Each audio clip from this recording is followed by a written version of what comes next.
Hey guys, it's Jack Zucker. I'm the author of Sheets of Sound for Guitar. We're going to discuss fifth chords today. This is an exercise that's in my first book, and it's something pretty simple, but it has some interesting concepts that you can apply, and I want to show you what the fifth chords are and also how I play them. So in the key of B flat, based off of, say, the 2 chord, these are the fifth chords moving across the fingerboard.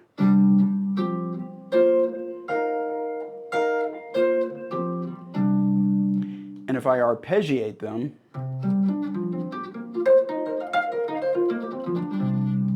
now what I do is there's a special thing in the pattern of the picking because when you get to the high string and you reverse the direction, there are a number of ways to do that. The way I do it is after I get to the high string, I use the pick and then come back. And then here, where I would normally use a downstroke, I use an upstroke so that I can repeat the pattern again with the downstroke. See if I can do that again slowly. Pick, upstroke.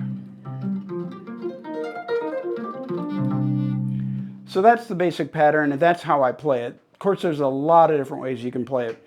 Cats like Rodney Jones have the chops to do it with a pick.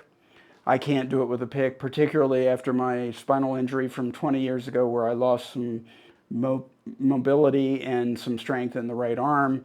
So I pick primarily from the elbow, and it really messes with trying to do wide intervals because it's like writing with a pencil but holding it by the eraser. So I've tried to migrate stuff into hybrid picking.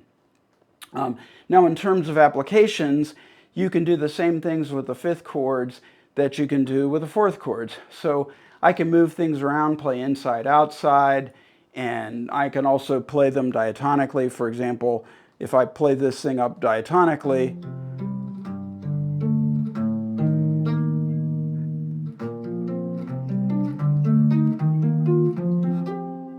so you notice that there's some tritones and other intervals in there that aren't in a perfect fifth chord, just like there are if I play fourth chords where and I can take advantage of that, or I can stick with the stock interval, the 2 perfect fifths, and let it just go outside. So when I play with these, I can move things around, and I can use it to create dissonance, or I can play tonally and just let it be a voicing. One way I like to do it is to use the fifth chords as alterations against the original chord. So for example, on a 2-5-1 in B flat, I might use this for the 2 chord, this for the 5 chord, this for the 1 chord. So let's hear what that sounds like. I'll let it run through one time just so you can get your ear around the 2-5-1, and then I'll play the chords.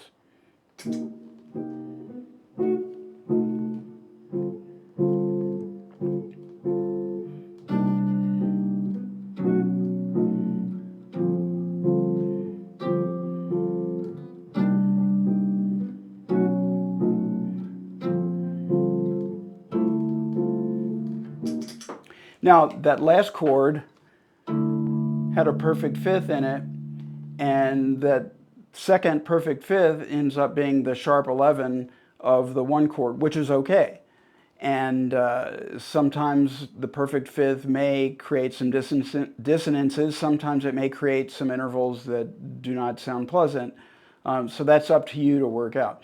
Now, you can alter those chords so that they contain they contain diatonically the correct notes, but then you could end up with some things that don't sound so good. So for example, if I play that again and I alter that last chord so it's diatonically correct, so that instead of I have this, well that's going to sound terrible against the B flat, and I'll let you hear that.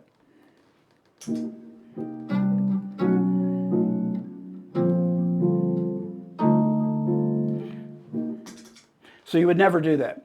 On the other hand, there's some things you can do with them if you're moving them around that as long as they're moving, then those notes that are avoid notes sound like passing tones. So let's hear what that sounds like.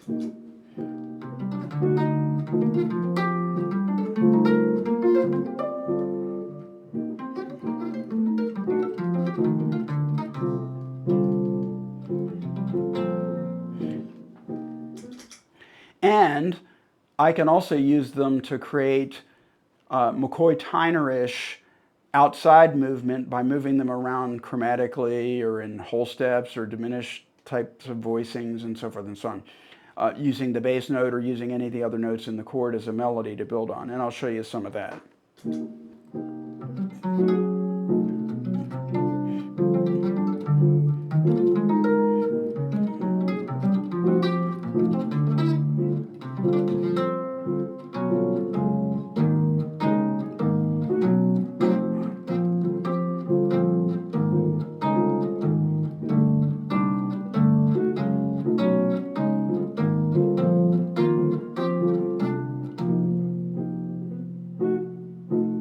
And then I can take it as far out as I want.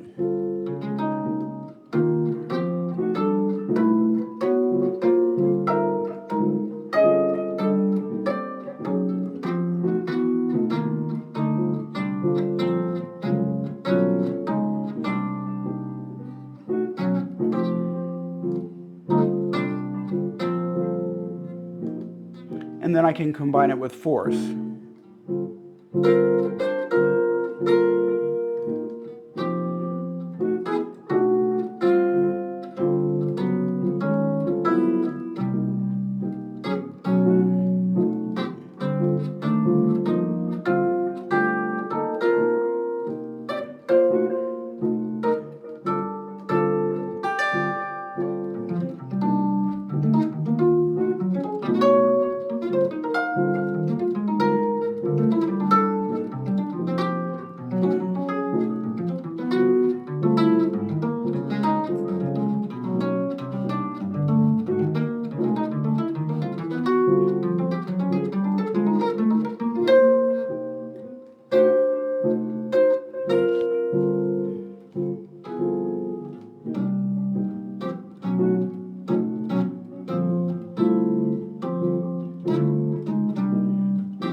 So that's just a small treatment of some of the things that you can do with fifths.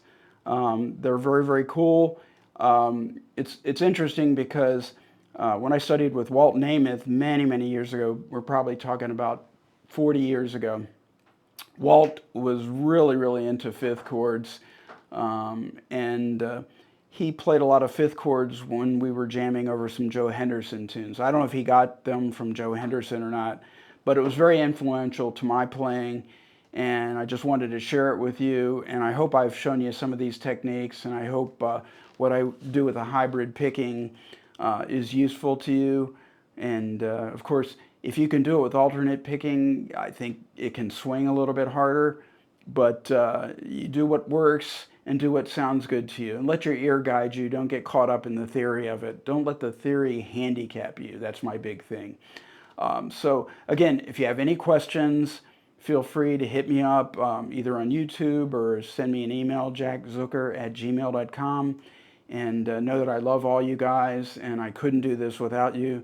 So please like and support my YouTube channel. And until next time, Jack Zucker signing out.